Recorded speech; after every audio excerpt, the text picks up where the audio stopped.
Magandang araw po, si Mike Kanyayahan po ito.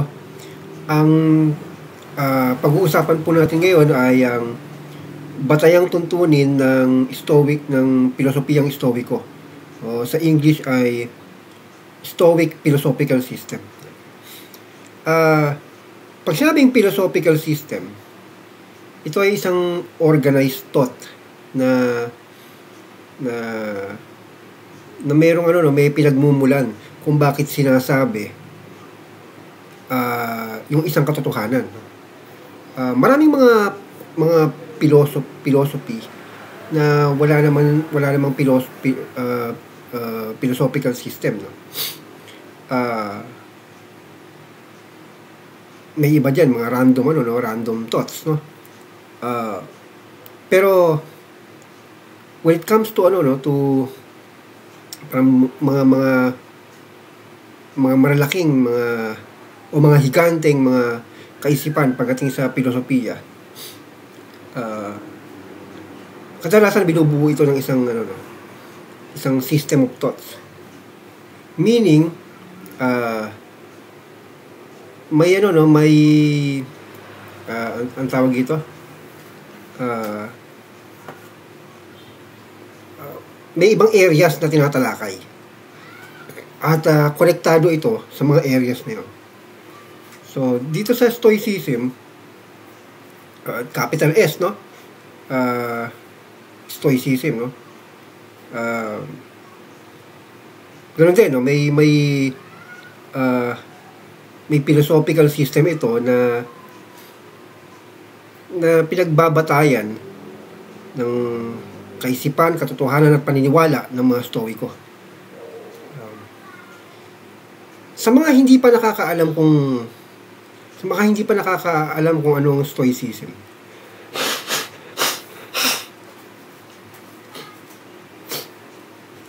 excuse me, ang first impression sa salitang Stoicism ay endurance, suppression of emotion, pagiging matatag, matibay, o resilient, no? Yung kagad yung bungad. Pero gaya nung natalakay ko na nung mga nakaraang video, may video akong in-upload tungkol dito, magkaiba yung Stoicism na lowercase yung S at sa uppercase, no? Magkaiba talaga sila. So Stoicism, yung stereotyping ng Stoicism as yun, tungkol sa endurance, tungkol sa suppression of emotion. In fact, yung iba pa nga, ang tingin sa Stoicism ay isang self-help self-help philosophy. Oo, tama, pero hindi lang yan ang Stoicism. Mas malalim pa, may mas malalim pang mga dapat na makita dito sa pag-aaral na to. Ang Stoicism ay hindi lang simpleng self-help. Hindi rin siya yung sinasabi ng marami na suppression of feelings. So, hindi siya suppression of feelings. Bakit may hindi pagkakaintindihan, pagkakaunawaan tungkol sa totoong kahulugan ng Stoicism? Dahil sa hindi pagkakaalam sa Stoic philosophical system. So, o sa batayang tuntunin ng pilosopiyang Stoiko. Marami pa rin ang hindi nakakaunawa. Kaya nagkakaroon ng misunderstanding sa kung ano ba ang totoong Stoicism. So ngayon, hindi ko naman i-discuss lahat dahil pag sinabing philosophical system is yung kabuuang filosofiya na. Parang isang course na yan.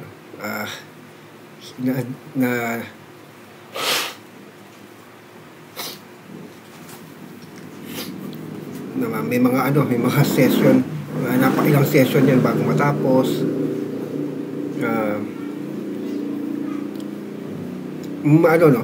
Siguro i-compress ko na lang or magkapahapyaw na lang ako. Kahit kasi sa loob ng isang oras na video, medyo hindi natin madidiscuss lahat. Pero yung mga pinaka-important points, babanggitin ko na lang.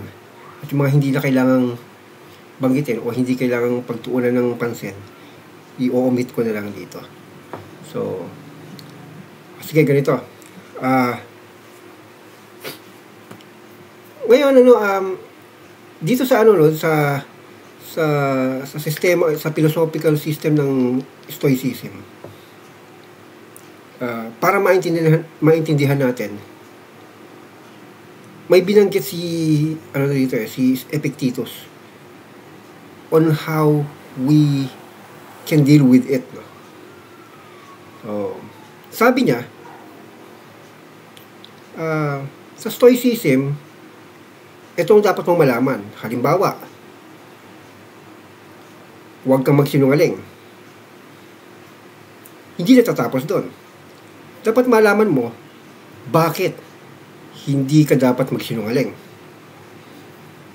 And then, siyempre, sasabihin mo kung bakit, patotohanan mo, at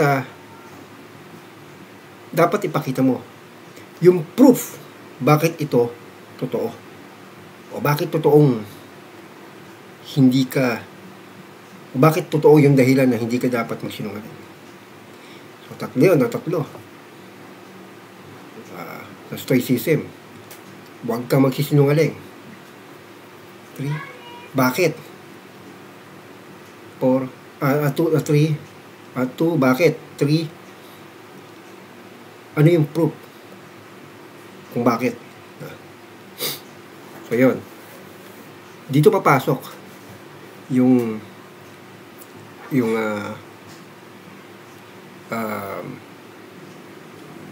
tatlong departments. Yung ethics, physics, at logic. Yung physics, nung unang panahon, ang tawag nila rito ay philosophy of nature or natural philosophy. Cosmology, kasi may pag-aaral ng physics noon na bahagi din yung theology, no? Kaya cosmology. So, parang ganoon din sa Stoicism, no? May blend of theology yung physics. So kaya sabihin natin philosophy of nature na lang. In Tagalog, pananaw sa mundo. Pananaw sa mundo o tama, pananaw sa mundo o pananaw kung anong mundo, parang gano'n. Then logic. Logic, siguro dito hindi ko masyadong hindi ko i-expound dahil sa mga nag-college, no? Nakita nyo, 3 units yan, isang SEM, tinatalakay yan, hindi pa matapos-tapos yun. Siguro after isang SEM, no? Baka yung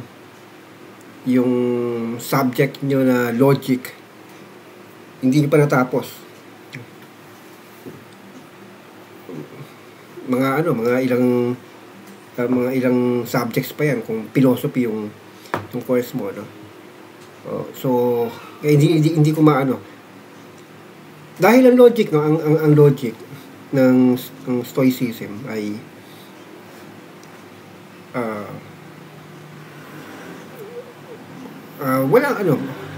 hindi naman sa walang pinag-iba, kundi natatalakay na ito sa mga natin, sa mga subjects natin sa college, no? Or kung hindi man, kung wala man kayong logic na subject, kung hindi man kayo nakapag-college, no? May mga libro ng logic, no, na pwede nyong basahin at pag-aralan ng malaliman, no? Kasi yun nga, sabi ko nga sa inyo, isang field, no? Isang field. Ah, ang masasabi ko lang siguro dito, touch ko lang dito kung ano yung kontribusyon ng ano no, ng stoicism sa logic, kasi napakalaki ng ambag niya sa logic. Although siyempre originator ito si Aristotle, no? Pero napakalaking ambag ng stoicism sa logic. So, sige, simulan ko na. Okay. So, ethics, philosophy of nature, or physics, no? Then logic. Ito yung tatlong division na bumubuo sa pilosopiyang stoicism. So, meaning to say, pag sinabing stoicism, tatlo yan. Logic, philosophy of nature, or ethics. Tatlo yan. Kaya ngayon, hindi mo pwedeng sabihin na yung stoicism ay tungkol lang sa ano to, sa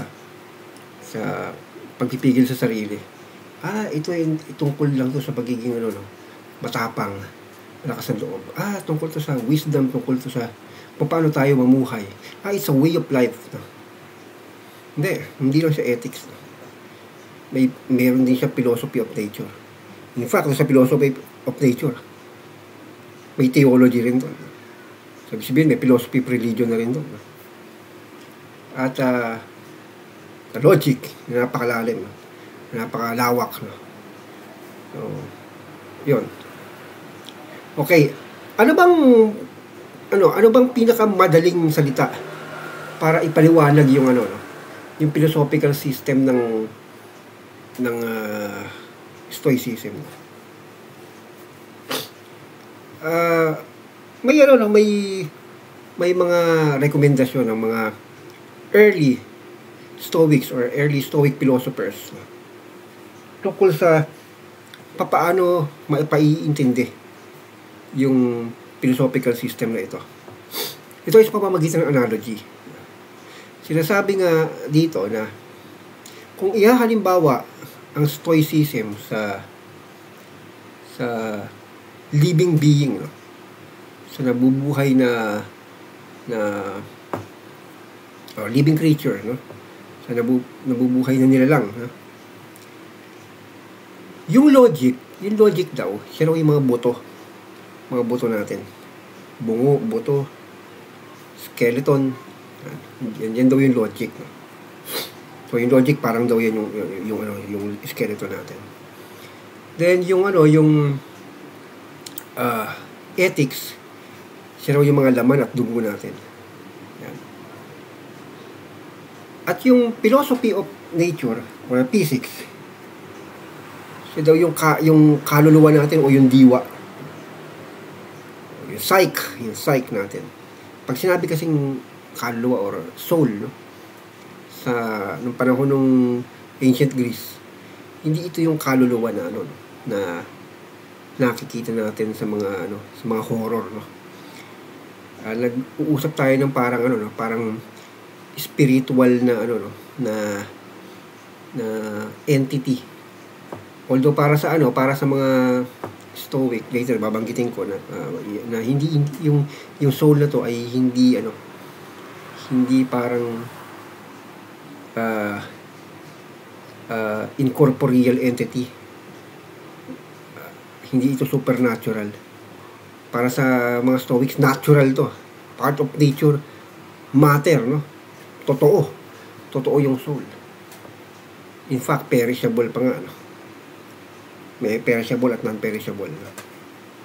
Sige. Ko lang. Ito na. So, yun. Kung ikukumpara raw sa living creature, ito raw ay parang buto, yung logic, laman at dugo, yung ethics, at yung physics naman ay yung psyche. Kung ikukumpara naman daw sa isang bakuran o orchard, no? O sabihin mo ng taniman or bakuran, o gano'n, garden, o ano man. Yung logic daw ay fence, yung bakod. Yung P6 ay yung mga lupa at puno. At ethics naman yung mga bunga. So, yung mga hina-harvest mo, yung ethics. So, yan yan. So, saan pa naikumpara? Ano pang analogy? May analogy rito na pwede raw ikukumpara natin sa itlog. Yung logic ay yung yung shell. Yung ethics ay yung egg white. At yung P6 ay yung yolk. Kaya kung bakit? Kung pag-aaral natin ng malaliman tong system na to, maunawaan natin. Pero magbibigay na lang ako ng pahapyaw. Kasi ang importante nito, maunawaan natin kung bakit tayo nag-aaral ng Stoic ethics. Actually, yung Stoicism na tinuturo mula pa ng panahon ng Roman Stoicism hanggang modern Stoicism ay predominantly ethics. Ethics. Pero syempre, hindi ito parang galing sa langit na sinasabing, eto ang Stoicism. Etong mga doktrina ang sinasabi dito at nasusulat dito ay ganito, ganyan. Hindi ganoon. Kung ano man yung mga binabanggit ng mga naunang philosopher, ano man yung mga dogma na mababasa, hindi ito simpleng dogma na galing ito ay secret book, galing ito ay divine, galing ito sa kalawakan na bumagsak na nakuha ni Tata Temyong. Tapos eto na, sundin nyo to, wag lang ng tanong-tanong. Hindi ganoon to. Ito ay bunga ng isang matalinong pag-iisip, bunga ng iba't ibang kaisipang nagdidebate nung unang panahon. Kaya akala nyo, Stoicism, filosofiya ng isang tao lang noon, no? Isang philosopher, hindi. Napakaraming philosophers na nagdidebate tungkol dito. At hindi lang sa isang lugar at although siyempre nagsimula siya sa isang lugar, sa Stoa Poikile, no? Sa painted porch ng panahon ng ancient Greece, no? Sa isang agora, no? Sa Athens, no? Doon nagsimula, pero hindi lang sa isang lugar at sa isang moment nagdidebate ang mga Stoics. Sa iba't ibang henerasyon at iba't ibang lugar din. Nandiyan na rin yung mga successors ng founder na si Sino, si Cleantes, Chrysippus, na may iba't ibang mga pananaw, no? At yung mga estudyante nila, may mga iba't ibang pananaw din, no? Minsan sila nagtitirahan, no? Then, pagdating andyan yung Roman Stoicism na nagsimula kay Cicero. Although si Cicero ay isang skeptic, pero para bang parang self-proclaimed siya. Hindi man self-proclaimed, kundi humahanga siya sa mga Stoics. Kaya pag present siya ng Stoicism sa mga works niya, accurate. Kaya isang magandang source din si Cicero, no? So yan, nakita mo, si Cicero meron ding pinag-uumpugang debate, no? May nagdidebate, pag-uumpugin niya. Then Seneca, masasabi natin yan, Seneca, then after nun Epictetus, then Marcus Aurelius. Ito na yung Stoicism na na sumikat at ngayon tinuturo na ang marami. Pero hindi rin sila pare-pareho ng isipan, no? Hindi rin sila pare-pareho halos ang sinasabi. Minsan may konting kontra, pero sa mga maliliit na bagay, no? Pero sa mga importanteng bagay, nag-iisa ang iniisip nila. So, bakit? Dahil nauunawaan nila yung sistema. Kaya hindi dogma ito. Ano man ang itinuturo sa Stoicism ngayon, ng iba't ibang mga nagtuturo ay galing sa mga ideas na naisulat na bunga ng tagisan ng talino nung unang panahon. Hanggang ngayon, actually, may mga debate pa rin.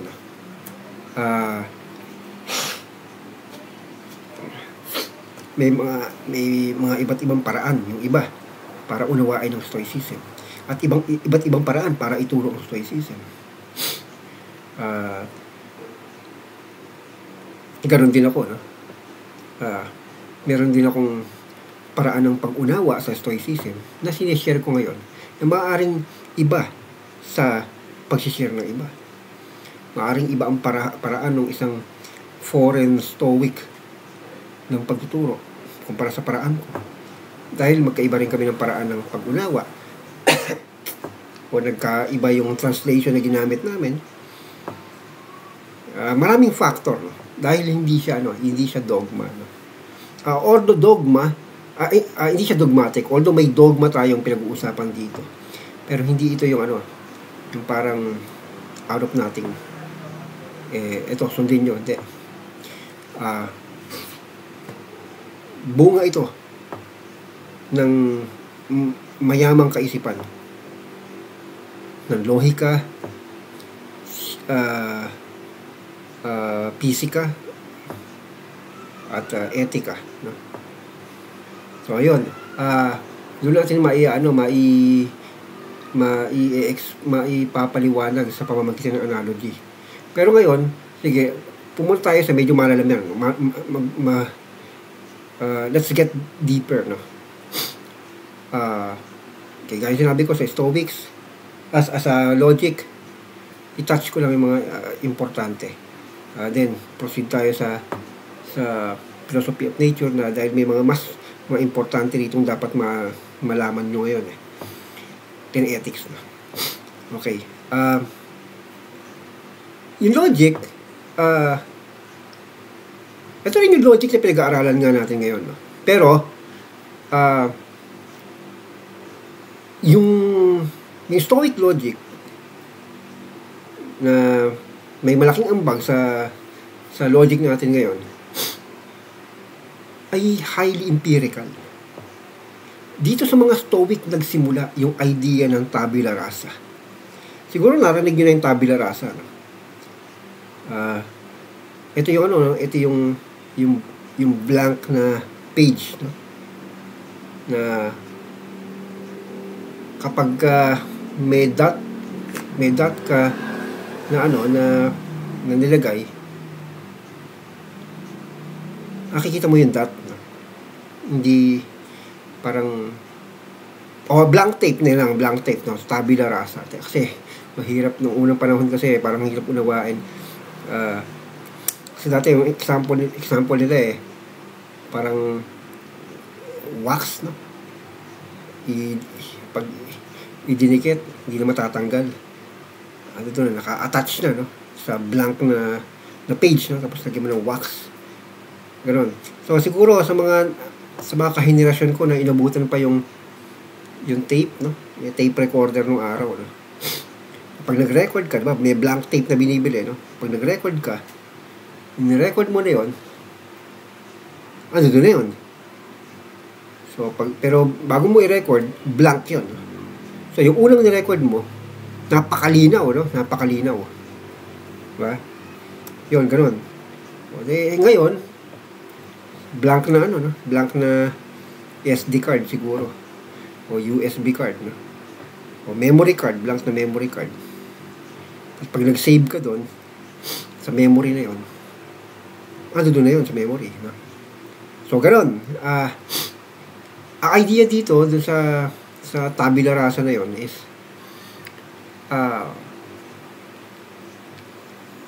sa logic to, no? Ang isipan natin ay bahagi lang to ng tinatawag na soul, no? Yung isipan natin ay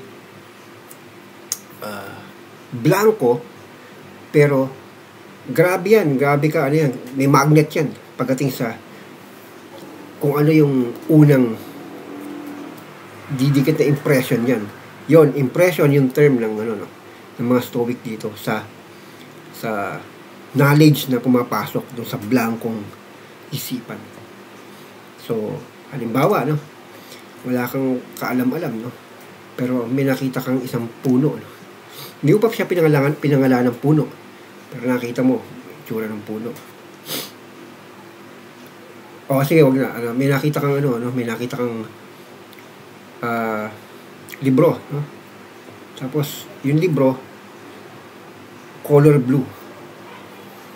So, wala ka pang idea kung ano yon lahat. Basta pumapasok lang sa'yo, nakikita mo na yon, yung shape na yon, yung color na yon, pumapasok na yon sa isipan mo. Ngayon, may tinatawag na yung mga Stoic na may tinatawag silang assent, no? When you assent to it, ibig sabihin, kapag in-accommodate mo, o talagang, ano ba sa salitang kanto, kapag pinatulan mo, parang gano'n, when you assent to it, papangalanan mo na siya. Parang ikikip mo na siya. So, pag pinangalanan mo na siya, yun ay, tawag dyan ay libro, or book, or blue book. Bawa, pinangalanan mo. Ano na sa isipan mo? So, yung na-sense, dahil galing yun sa sense perception mo, no? Yung blue book. Hindi naman, totoo yun. Hindi mo pwedeng baguhin yun. Ay, hindi yun blue. Yellow yun. Pero blue yun nakita mo eh. So, hindi mo mabago yun. So, yun, ganun. Ganun ang starting point ng ano, no? Ng knowledge, no? Para sa mga Stoics, no? So, ito ay ano, no? Ito ay may mga development or evolution, no? Itong knowledge ito, no? So, mula dun sa impression, you assent to it, no? When you assent to it, nagiging true yun. Nagiging totoo yun. So, then nagkakaroon ng definition, diba? Tapos, nagkakaroon na siya ng ano, no? Nagkakaroon na siya ng parang connection sa iba't ibang mga parts tulad ng sound, no? Nakita nyo, hindi lang tungkol sa structure, logical structure ang logic ng Stoicism. Kasama pati yung sound, no? So, ibig sabihin, no? Sinabi mo na I will read the book. Tawag doon sayable, no? Sa isipan mo lang yun, pero hindi yun totoo. Ibig sabihin, sayable yun. Incorporeal entity yun. Maaring di nag-i-exist. Sinabi mo, I will read the book. Yan. Kaya lang, when you assent to it,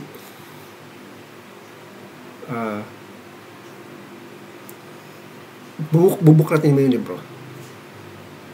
Ay, babasahin mo. So, yun. Nagiging totoo na yun.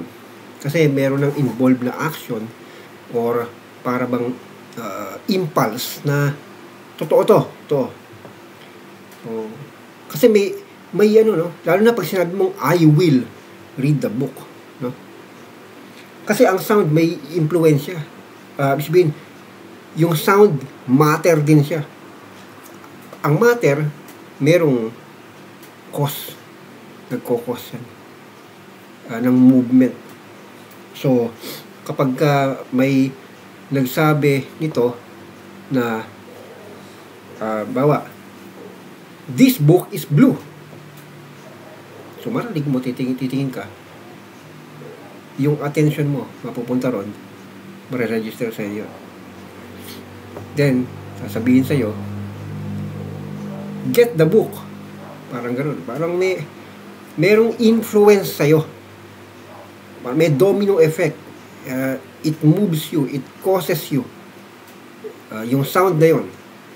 So, yung creation ng sound, kasama yun sa pag-aaral ng logic ng mga Stoics. Dahil ang logic ay ano, no? Ay hindi lang basta structure. Kasi alam natin, sa logic may premises na. First premise, second premise, and then conclusion, no?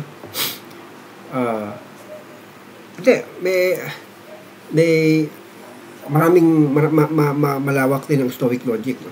In fact, hati ito sa dalawa, dialectic at rhetoric, no? Dialectic ay tungkol sa structure, no? At grammar, no? Syntax, yan, language, no?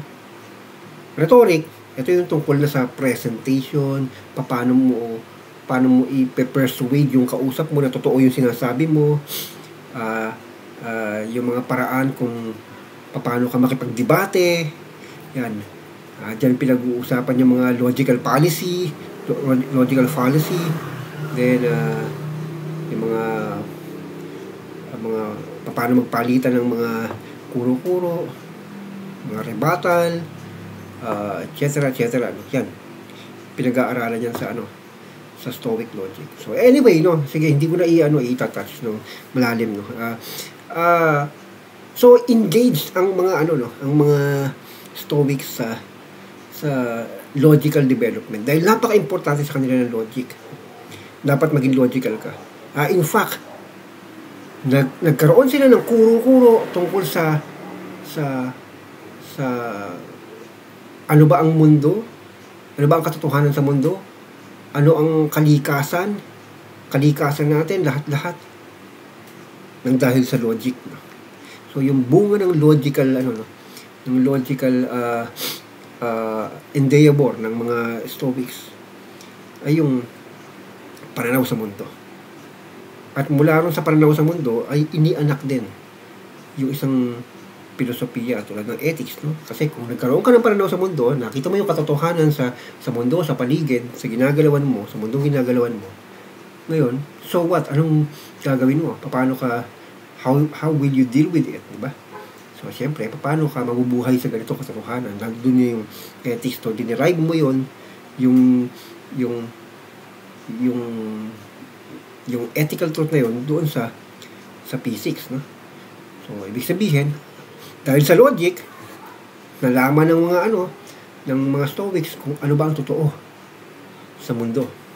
At dahil dito, ngayon alam ko na how we should act upon such truth. So dahil alam mo na yung katotohanan, o alam na nila yung katotohanan, nalaman nila kung ano yung tama. At sa pagkakaalam ng tama, nalaman nila kung paano ipapractice yung tama o yung goodness na tinatawag and virtue. So ngayon, okay, logic, no? Sige, iputulin muna natin yung logic, no? Putulin natin kasi medyo malalim yun. Ang importante, nalaman nyo na ito ay bahagi, no, ng Stoicism, no? Kasama sa pag-aaral. So, importante yung logic, no? Then, eto, ang isa pang importante, yung philosophy of nature. So, ano ba yung filosofiya ng mga Stoics tungkol sa kalikasan, mundo, o sansinukob? Paano tinitingnan ng mga Stoics ang daigdig? Hindi lang ang buhay ng tao, kundi ang katotohanan sa mundong ito, no, sa paligid, no? Sige. So, para sa mga Stoics, ang mga bagay-bagay ay nahahati sa dalawa, no? Isang passive tsaka active, no? So, yung passive, ito yung mga substance, o yung matter, no? So, materialist pala yung mga yung philosophy ng materialist, hindi yung materialistic, no, na mahilig sa mga alahas. Hindi gano'n. Pag sinabing materialist sa philosophy, katumbas ito ng pagiging scientific, no? Sabihin, to see is to believe, no? To see is to believe. Kung ano yung matter, yun yung nagmamatter. So, kung ano yung nag-i-exist, yun yung totoo. Yan. So, materialist, no? So, yun pala. So, yung passive, no, matter. So, ano naman yung active? Ngayon, pinapaliwanag ng mga Stoics na ang mga matter ay mga pasibo yan, mga wala yan, mga dead bodies yan, no? So, tulad ng bato, no? Kahit na ilang daang taon na, nandiyan lang yung bato. Pero, bakit kumikilos yung bato? Merong nagpapakilos, merong movement merong batas, merong law of nature, no? May causation. At yung causation na yon, hindi yun nanggagaling doon sa mga passive substance o matter, no? Passive nga, no? Paano magiging active yung passive? Passive nga. So ito ay nanggagaling sa parang being na may force. Yung force na to ay tinatawag nilang reason or logos, no? Sa Greek, no, logos. Actually, no, hindi ko alam kung paano yung John 1:1, no, sa gospel nagkaroon ng parang naging kung paano na impluwensya ng Stoicism yung John 1:1, kasi yung John 1:1 in the beginning was a word, and the word was with God, and the word was God. He was with God in the beginning. Yung John 1:1, no? Pero translated na yun sa English, pero nung araw translated siya as hindi ma-translate yung word. Ang ginagamit pa rin, kahit na English na translation na, ginagamit pa rin yung word na logos, no? Kasi yun talaga yung nasusulat, no? In the beginning was logos, and the logos was God, and the logos was with God. So yun, logos, no, reason. So parang rational utterance, no? Yun yung pagkakaintindi ng ng mga Stoics, no? Especially mga Greek philosophers, no? sa isang matalinong espiritong nasa likod ng lahat ng mga gumagalaw. So ganoon nila pinapaliwanag yun. At sinasabi nila na hindi ito isang personified na nilalang. Ibig sabihin, kung tinuturing nila ng Diyos ito, yung kabuuan ng universe natin, no? Matter plus yung passive tsaka yung active na yan na yung Diyos. Kaya nga ba, nagsimula yan, logos, no? In the beginning was logos, diba? And the logos was with God, and the logos was God, parang gano'n. So yun yung kabuuan, no? So parang sa pananaw natin bilang tao, yung nature o kalikasan, no? Yan yung Diyos, no? Wala ito ay isang sinukob, no?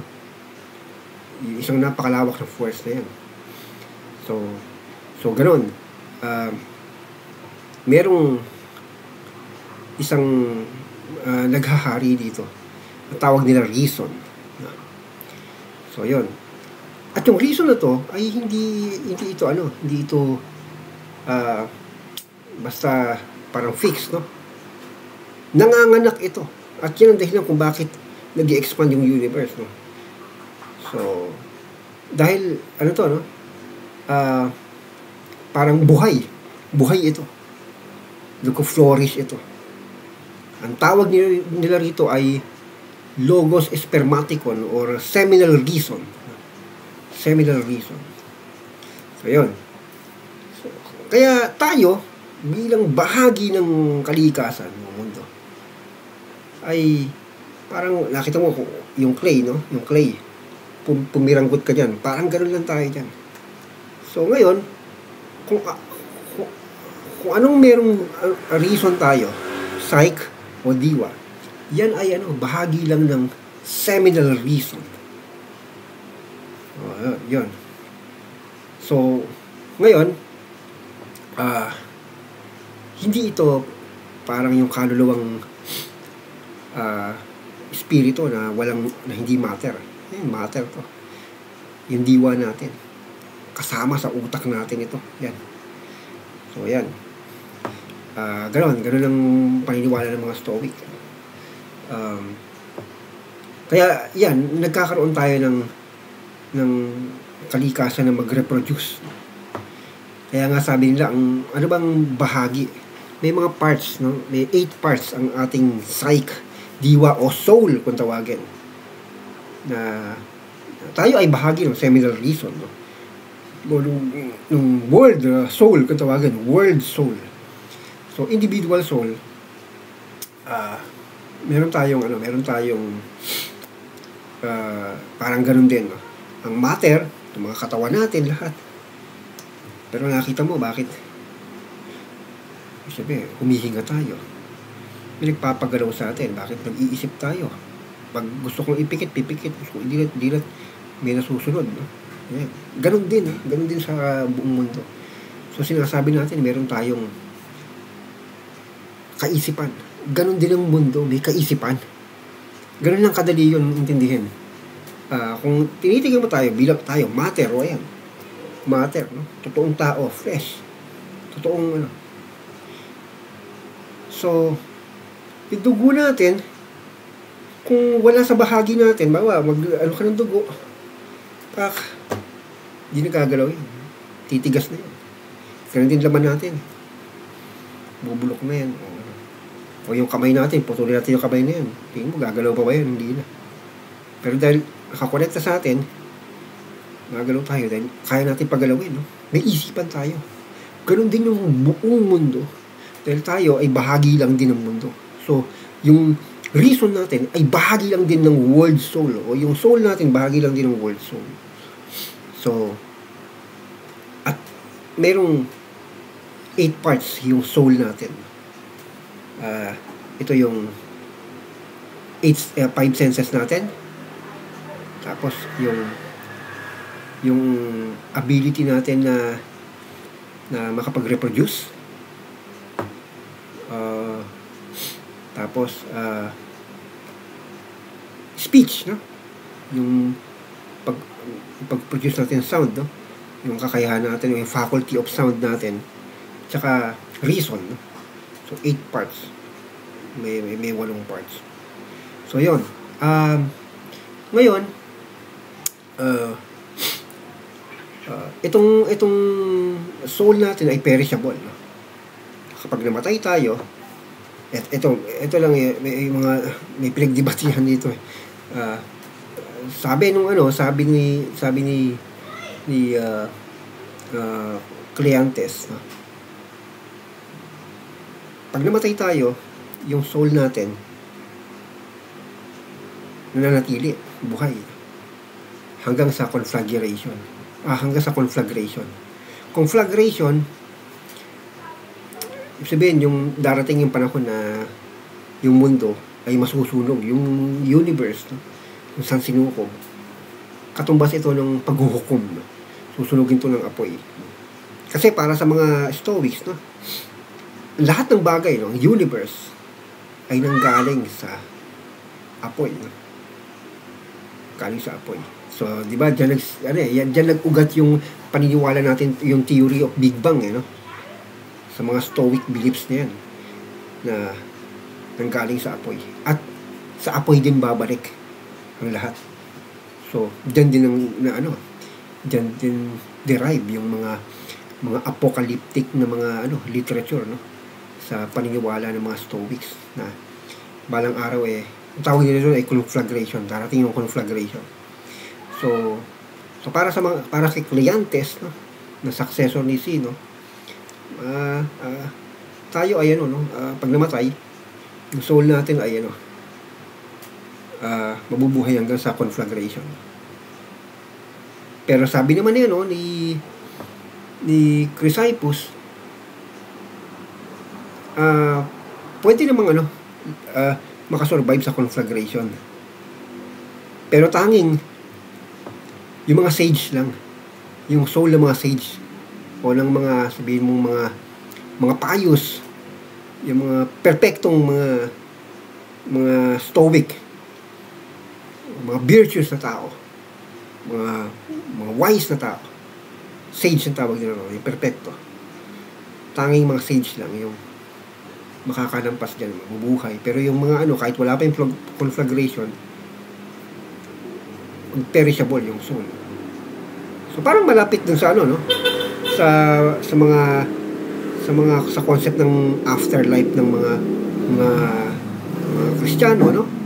Na ayun, may pagka tayo ay mabait, magkakaroon tayo ng walang hanggang buhay, di ba? At yung mga masasama ay itatapon sa dagat-dagatang apoy, susunugin ng kaluluwa. Parang ganoon, di ba? Parang ganoon. Pero ang pinag-uusapan natin dito ay scientific, no? Totoo. Hindi mga allegory, hindi allegorical. Mga katotohanan, mga talagang logical causation yung pinag-uusapan dito.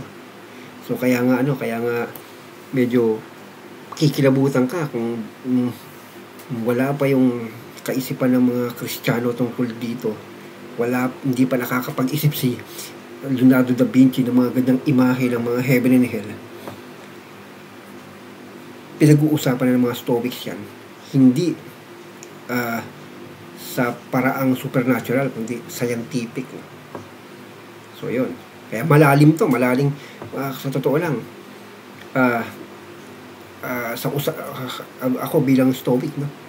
Kung pag-uusapan natin ang life after death, no? Pwede kong sabihin, totoo ang afterlife. Pag-usapan natin logically, di ba? Hindi na yung mga dahil sinabi ng Biblia ito na hindi. Talagang sasabihin ng mga Stoic, no? Ito yung katotohanan, no? Dahil sa logic nga may ginagamit silang criterion of truth, no? So yun, kaya connected, no? So yun, so in short, no,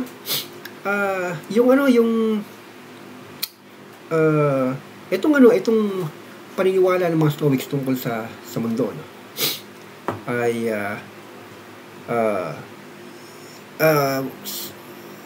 on one hand scientific, on the other theological, religious, no? Kasi noon walang division na ito science, physics, tapos ito theology, no? Ito yung cosmology o astronomy, no? Walang division, no? Iisa. Ngayon nga, di ba, ethics, no? Ethics is ethics. Logic is logic. Philosophy of nature is philosophy of nature. Physics is physics. Noon, walang ganong mga division. Tayo nilang yung nag-divide, eh. Although, siyempre, nung panahon nila, inorganize nila at sila na yung nag-divide. Di ba? Dahil natuto sila kay Aristotle, na mag-divide, mag-organize, no? Ng thoughts, no? Ito logic, ito ethics, ito. So, no? Pero panahon ni Socrates, walang ganun, eh. Para sa Socrates, ang philosophy ay, isa lang yan, ethics, rhetoric, mathematics, physics, lahat. Isa lang yan, eh. Pero magbigay tayo ng focus sa ethics, no? Pero hindi niya sinasabing ethics, no? Basta sinasabi niya na parang yung ethical question, no? Parang pinabayaan na kasi. Pero yung philosophy ng araw, walang mga division. Panahon nila ni Aristotle nagkaroon yan, mga division na yan. Parang mga field of studies, no? So yun, okay. Ngayon, ibig sabihin dahil napaka-divine, no, ng rule of nature, no? Dahil Diyos ang turing nila doon sa reason na yun. Reason. So dapat sumunod tayo ron sa law of nature na yun. Bakit? Dahil tayo yung nakaka-recognize, tayo yung nakakaalam din, malapit na malapit sa tao yung katotohanan na yun. Bakit, no? Sige. Kasi kung ikukumpara mo yung tao sa mga animals, yung mga animals, no, instinct yung gumagana para mamuhay sila, no? So, tayo lang yung merong yung may kakayahang gumamit ng reason bilang pamamaraan ng pamumuhay natin, ha? Kung halimbawa, yung successful na animal ay malaking pangil niya, kaya sa nagsusurvive dahil sa pangil niya. So, yun yung yun yung nature niya. O bakit yung mga malalakas ang pakpak, nagsusurvive dahil yun ang nature niya eh. Yung pakpak niya ang gamit niya para mabuhay siya. O yung iba naman, di ba, yung tuka, o yung iba yung speed, no? Kanya-kanyang ano, no? Pero sa atin, no, paano ba tayo nag-flourish, no? Paano tayo naging successful na nilalang, no? Dahil ginamit natin yung nature natin, no, kalikasan natin. At ano yun? Yung likas nating kakayahang mag-isip. At yun yung nature natin. Yung paggamit ng reason. Dahil sa paggamit ng reason, nalalaman natin kung ano ang tama. Ano yung mali. So ngayon, sinasabi dito na ito yung kalikasan natin, yung paggamit ng reason. So, dito na papasok yung ethics, no? Sinasabi dito na in order to to become happy or to attain happiness, o yung eudaimonia, no? Yung happiness, no? Ibig sabihin, dapat we should live according to our nature. So ano yung nature natin? Reason. Okay.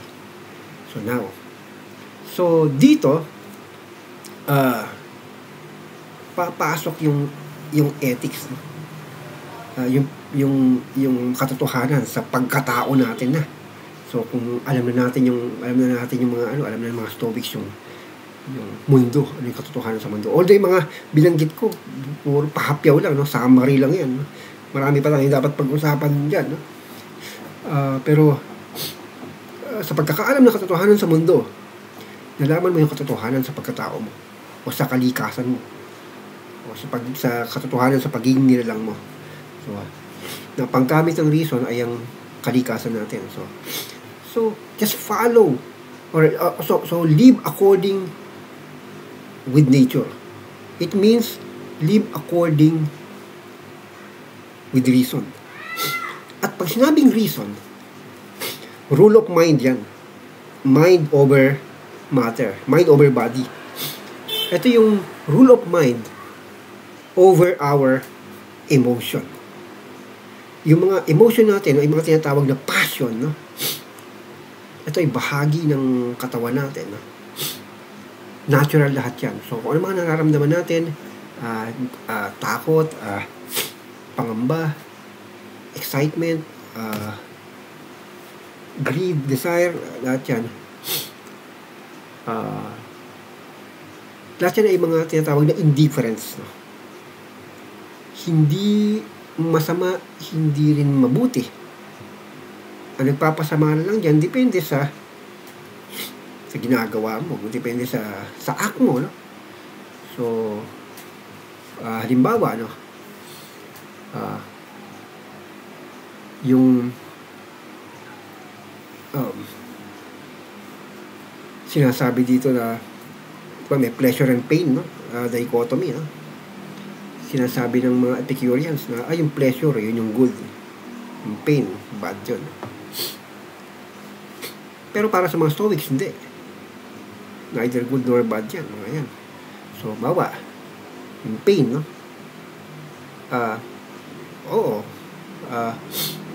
Ayaw natin, pero minsan, kailangan natin yan para mapabuti yung isang bagay o yung buhay natin, di ba? Yung pleasure naman, good or bad. Bad yan pagka ginagawa natin yan for the sake of pleasure, no? Para matuwa. At minsan di natin alam, nakakaapak na tayo. Pero good yan kung halimbawa parang wala namang napapasama, pero napapabuti natin yung sarili natin, no? Dahil sa pleasure na yan. Halimbawa, it's my pleasure to serve the people. Diba? Pleasure pa rin yun, diba? Mga ganun. Pero it's my pleasure to kill them all. Ay, hindi maganda yan. Parang ganun, diba? So, yun.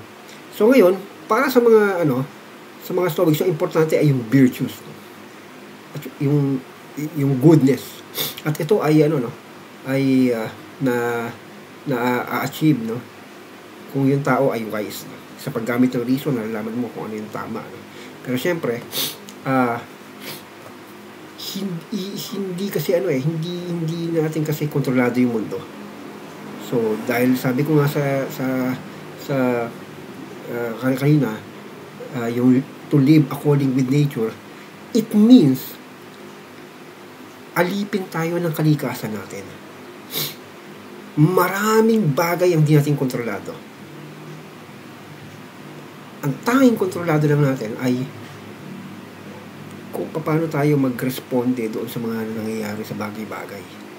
So, halimbawa, sige, kasi ito yung tinuturo natin sa Stoicism, no? Yung dichotomy of control, no? So, dito sa sa ethics, no?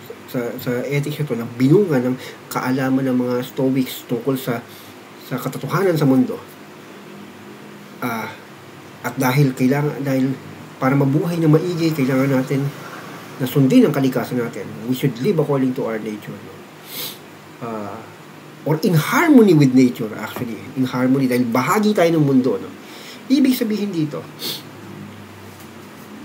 alam niyo yung kantang, walang sino man ang nabubuhay para sa sarili lamang. Walang sino man ang namamatay para sa sarili lamang. Tayong lahat ay may pananagutan sa isa't isa. Okay? Tayong lahat ay tinipon ng Diyos na kapiling niya. Diba? Sa church, diba? Marinig niyo yung kanta na yan. No? So, yung ganung idea yung sinasabi natin to live according with our nature. Lahat ng mga bagay ay bahagi natin. So it also means we should live in harmony with nature. Ano?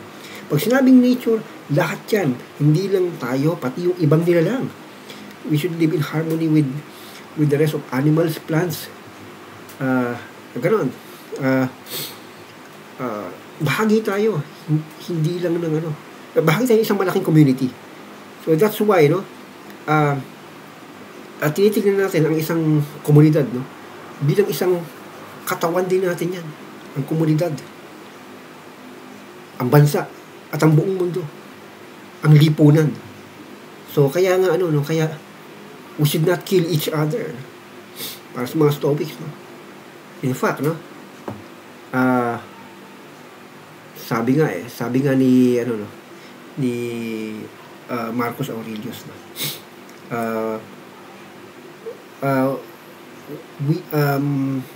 About society, no?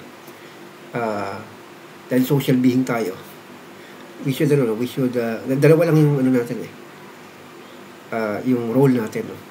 Sa society, no? It's either we teach others or bear them. Para bang yan, we are destined to bear one another,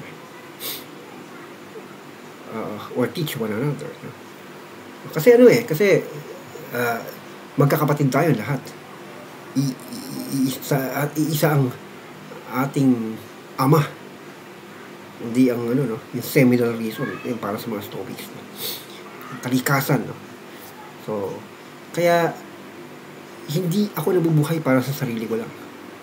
So, dapat mabuhay ako ng ayon sa aking part or role dito sa mundo na ito. Diba? Paano ko malalaman yun? By simply recognizing the fact that nature has its own causation na dapat kong sundin, di ba?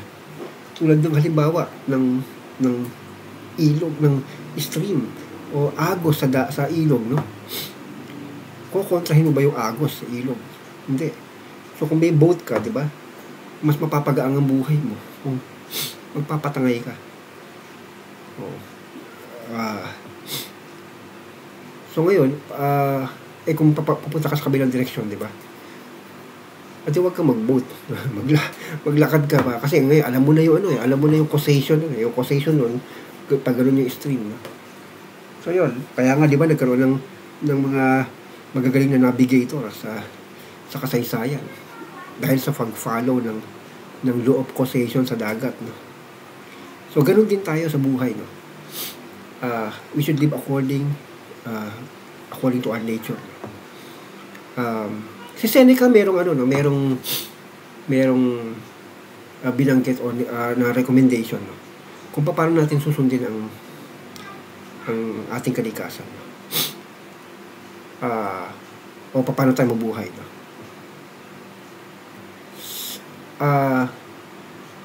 Submit to the fate, and the fate will lead you, or don't follow it, it will drag you. So ibig sabihin, i-submit mo yung sarili mo doon sa batas ng kalikasan at i-lead ka niyan. Pero kontrahin mo yung batas ng kalikasan, kakalad ka rin kanyan. So ngayon, asan ang kalayaan doon? Actually, ang kalayaan natin ay nandoon sa pagsunod at hindi sa pagkontra. So, halimbawa, paano yung masisimplify yung kalayaan natin? Kasi ang kalayaan natin dito ay yung sa kaisipan, kalayaan ng kaisipan na sundin kung ano yung dapat sundin. Hindi pwedeng yung tigas ng ulo. Kasi walang freedom sa tigas ng ulo. So, halimbawa, ito yung pinakamagandang analogy dito para bilang pagkatapos dito sa video na ito, no? How should we live according to our nature? And paano natin pagaganahin yung kalayaan natin kontra sa mga bagay na hindi natin kontrolado. So, ito yon. Ito yung analogy. Alam niyo yung aso, no? Yan, nakatali, nakakadena. Diba? Yung amo, hawak-hawak yung kadena ng aso. At yung aso, namamasyal sila. Happy-happy sila. Papasyal sila. Ngayon, kung saan pumupunta yung amo, doon pumupunta yung aso. Jogging sila sa park. Happy-happy yung Ngayon, siyempre, yung amo naman, pag naiihi yung aso, hihinto rin. Kasi alam niya yung pangangailangan ng aso. So, yun, paiihiin yung amo. Pagkaihi, okay na, sige, lakad, jogging na ulit, takbo na ulit, tuwa. So, ganon. So, yung aso sumusunod lang doon sa amo niya. Kasi yung amo niya ay yung kalikasan. Yung force na unseen force na nagpapagana ng sansinuko. Yun yung amo natin. So ngayon, parang tayo yung aso. Pero happy yung aso, di ba? Ano yung kalayaan ng aso? Nakita mo, hindi siya nasasakal. Dahil gumagalaw siya. Pero sumusunod siya doon sa galaw ng amo niya. Dahil sa pagsunod sa niya sa galaw ng amo niya, malaya siya. Hindi siya sakal. Nagets nyo? Hindi siya sakal. Pero yung asong matigas ang ulo, kalag ka rin ng amo yan. Kailangan ng amo na pumunta ron, pero ayon aso. Kita mo, sugatan yung aso dito. Kakalad ka rin talaga yan. Sa tigas ng ulo, sa hindi pagsunod doon sa gusto ng amo. So, ganoon din tayo. Sino amo natin? Ang batas ng kalikasan. Sa termino ng mga Stoics, yung world soul, o yung reason, o yung logos. Diba? At tayo, mga individual soul, tayo mga aso. Pero yung happiness natin, tulad ng happiness ng aso, tawag doon ay eudaimonia, na ma-achieve lang natin kung tayo ay susunod sa batas ng kalikasan. At sa pagsunod sa batas ng kalikasan, doon natin mararamdaman yung kalayaan. Yung kalayaan ng isipan. At ang kalayaan na huwag masakal. Yun lang po, yan po ang Stoic philosophical system. Yan po yung overview ng Stoic philosophical system, o yung batayang tuntunin ng filosofiya ng Stoico. So, malalim po ang pag-aaral na ito. Pero at least, sana ay nakapagbigay ako ng linaw. Kahit sa isang oras na ito, hindi ko kayang pagkasyahin. Malawak po yan. Pwedeng isang course yan. Hanggang sa susunod po na episode, marami pa po akong mga videos na i-upload. No? Maraming salamat po sa panonood. No? Hanggang sa muli. Ito po ulit si Mike Anyayahan. May the Force be with you.